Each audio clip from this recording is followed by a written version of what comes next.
रीना एक मध्यम परिवार की लड़की थी जो अपने पिता देवीलाल, मां शांति देवी और उसका एक छोटा भाई विजय सभी एक नगर गांधीपुर में रहते थे।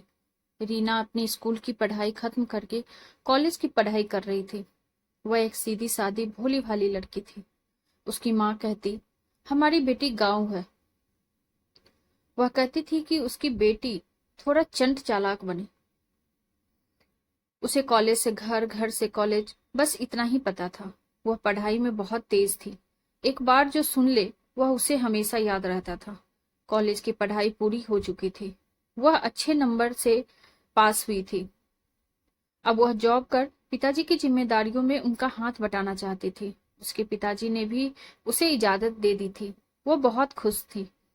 वह एक प्राइवेट कंपनी में जॉब करने लगी। सब कुछ अच्छा चलने लगा। कंपनी में काम करते हुए 1 महीना पूरा हो चुका था। आज उसकी पहली कमाई उसके हाथ लगी थी। आज वह मन ही मन बहुत खुश थी।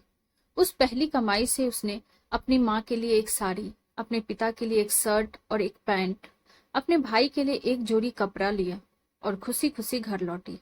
वह मन ही मन सोच रही थी, बाकी बचे हुए रुपए वह अपनी माँ के हाथों में सौंप देगी। इससे माँ बड़ी खुश हो जाएगी। घर आकर उसने सबके गिफ्ट सबको दे दिए। माँ पिताजी उसकी खुशी महसूस कर रहे थे। पिताजी ने कहा, सबके लिए तूने कुछ न कुछ ले आई और तेरी खुद के लिए क्या लाई। इस पर वह हंसने लगी। अभी मेरे पास बहुत ड्रेस है, जब वो खत्म हो जाएंगे तब ले लूंगी। एक दिन वह ऑफिस जा रही थी। उसे थोड़ा लेट हो गया था, इसीलिए वह थोड़ा जल्दी में जा रही थी। तभी उसकी टक्कर एक सड़क छाप रोमियो से हो जाती है। वह नीचे गिर जाती है। सड़क छाप रोमियो उसे हाथ देकर उठाने के लिए अपना हाथ आगे बढ़ाता है, पर वह स्वयं उठ जाती है। वह उसे सॉरी कहते हुए आगे बढ़ जाती है। वह रोमियो उसे जाते हुए देखता रहता है। वह मन ही मन कहता है, वाह क्या लड़की है। उसका मन उसे अपना बनाने को सोचता है।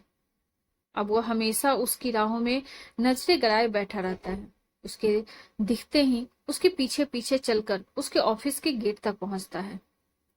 रीना इस बात से बेखबर थी। एक शाम को वह जब ऑफिस से छुटकर घर जा रही थी, वह रोमियो उसके सामने पहुंच जाता है। अपने प्यार का इजहार कर रीना को पूछता है, तुम्हारा क्या ख्याल है मेरे बारे में।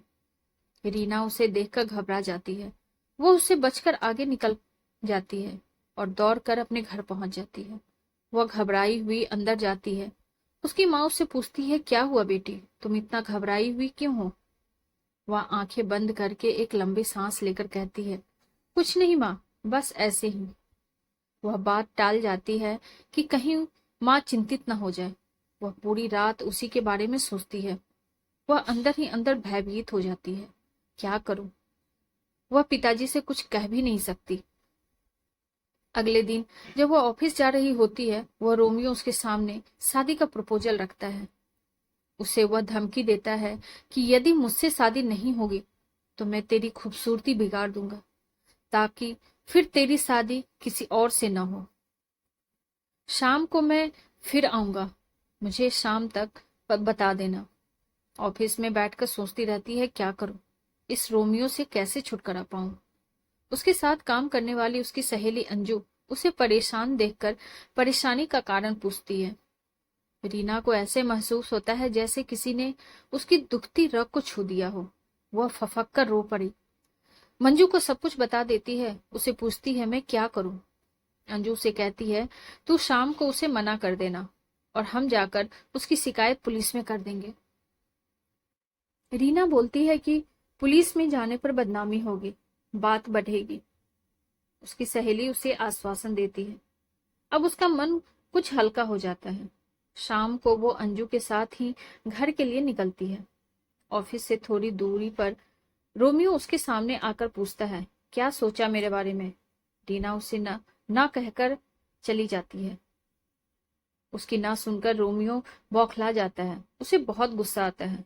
वह उसे उंगली दिखाते हुए उस समय वहां से चला जाता है। रीना घर आ जाती है। आज उसे थोड़ी सी शांति रहती है। आने वाले खतरे से वो अनजान थी। वह नहीं जानती थी कि उसके ऊपर कितनी बड़ी विपत्ति आने वाली है, जो उसकी पूरी जिंदगी को तबाह कर देगी। अगले दिन वह घर से ऑफिस के लिए निकलती है। रास्ते में रोमियो बाइक पर सवार उसके आने का इंतजार कर रहा था। रीना को देख वह उसके नजदीक पहुंचता है। उसके हाथों में एक कांच की बोतल थी जिसमें तेजाब भरा हुआ था। वह उसके पास पहुंचकर वह तेजाब उसके मुंह पर फेंक कर भाग जाता है। यहाँ वह बुरी तरह चीख पड़ती है। उसका पूरा चेहरा तेजाब से झुलस जाता है। आसपास के लोग उसे उठाकर अस्पताल पहुंचा देते हैं। उसकी एक इनकार ने उसकी आगे वाली जिंदगी बर्बाद कर दी। उसके ऊपर हमला हुआ, वह भी ऐसा वैसा नहीं, बल्कि वह हमला जो जिस्म के साथ साथ उसकी आत्मा को भी जला दी। शरीर का घाव तो कुछ समय बाद सही हो जाएगा, पर उसका दर्द पूरी जिंदगी देता रहेगा। उसके माता पिता को जब पता चला तो वे अस्पताल पहुंचते हैं। उसके चेहरे में पट्टियां लगी थी। अब वह पहले से ठीक थी, पर दर्द से कराह रही थी। उसकी माँ उसे देखते ही रो पड़ी। पिताजी को भी बड़ा दुख हुआ। कुछ दिनों बाद उसकी पट्टी खुलनी थी। डॉक्टर उसे इस पल के लिए उसका मनोबल बढ़ा रहे थे, उसे धैर्य दे रहे थे। आज उसकी पट्टी खुल गई। डॉक्टर ने उसे दर्पण दिखाने से पहले उसे समझा दिया था, तुम्हें धीरे से काम लेना पड़ेगा। उसने जैसे ही दर्पण देखा, उसके मुंह से भयंकर चीख निकल पड़ी। उसकी शक्ल बिगड़ चुकी थी। रीना उस दर्दनाक सुबह की एक भयानक कहानी बनकर रह गई थी।